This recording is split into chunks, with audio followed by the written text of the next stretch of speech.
Evaluating a theory. If the course is about theoretical perspectives in second language acquisition, which is core to understanding the second language education processes at work, we need to see how to evaluate a theory of second language acquisition. So what do we expect to find in a good theory? A good theory should have clear and explicit statements about the processes at work. It should tell us clearly about how things work in a given situation. Then a good theory should also lay down systematic procedures by which those principles or that theory has been thrashed out. This is important because this will allow other people to replicate the theory and to confirm or to disconfirm it. This is highly important because research from one context may be different in other contexts, and one needs to do or understand the processes at work, all the features that bring about certain changes in second language acquisition from one context to the other.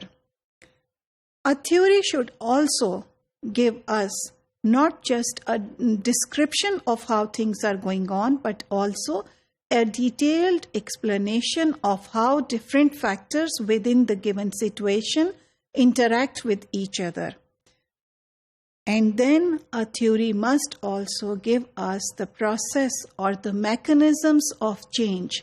What allows change, what hinders or what interventions work over there, or what intervention can hinder the process of second language learning and what can facilitate it.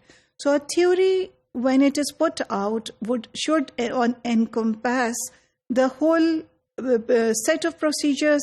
What is it? How are things going on? And what sort of changes can affect the outcome that you can see from the studied process. And of course, a theory must also engage with other theories of change. Sometimes this means doing some sort of cross-disciplinary research. So theory in second language acquisition can cross on over to a sociological theory. It can move on to anthropological theory because language learning, please remember, does not happen in a vacuum. So there are several other factors that affect second language learning within a classroom, and classrooms or schools are not insulated or are not safe from the wider prejudices that are current in the situation. So depends on what aspects that theory is explaining. The theory needs to actually highlight its limitations. So you don't need to have a theory that sort of encompasses everything that is happening around second language learning. That is perfectly all right, but a theory should demark the boundaries, should not make tall claims, and should explain only what it can.